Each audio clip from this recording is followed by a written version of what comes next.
putting it all back. I'm doing my due diligence in turning the compost, introducing air into it. For the dry parts, I add a little bit of water, but it's doing really well.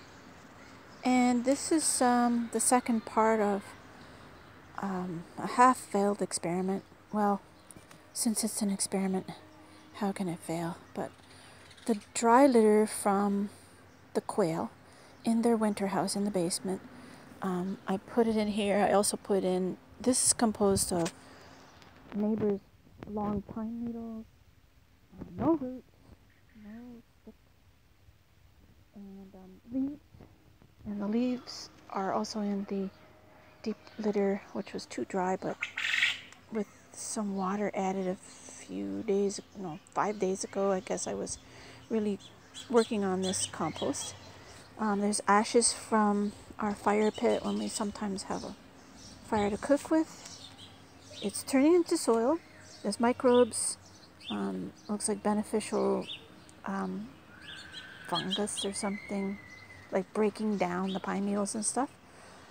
I looked really close and I saw, not in the hot part, but in another part I saw some yellowy sort of small ants. But they won't go into the hot part. And once it's all hot, it'll drive them away. I didn't see any other critters in here. A couple of eggs that got into the very last of the compost when I was just so...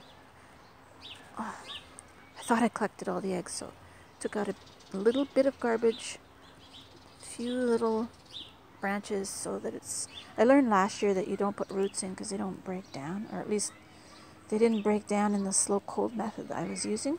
This is an 18-day hot compost method. I'll call it the 5th day because I started, adding.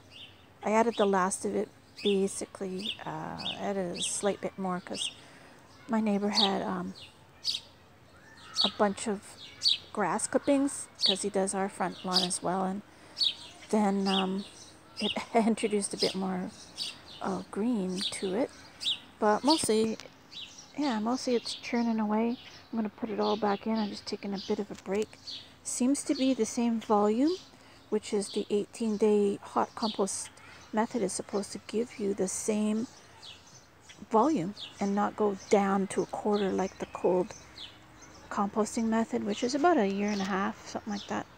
But this will kill all the pathogens, weed seeds, stuff like that. So we're really starting fresh, so to speak. Just taking a break here. Word to the wise. Definitely use a pitchfork. This one's broken, but it came with the house. And don't neglect to put on something that will hold this wire closed not too late. I had it open and then I went, oh my god, can I close it? So I just put some in and I had to move it, but now I can just put it in the top. And also, every time it seems like I don't have a method, like what should I do? I have to like push this off every time, push the stuff that's on there, so I don't know what I'm doing. But I did learn that instead of jabbing it, you could like lift it up and let it fall and break by itself. So I'm learning. This is what I have left. It looks small in this little picture, but it's actually looking like a lot.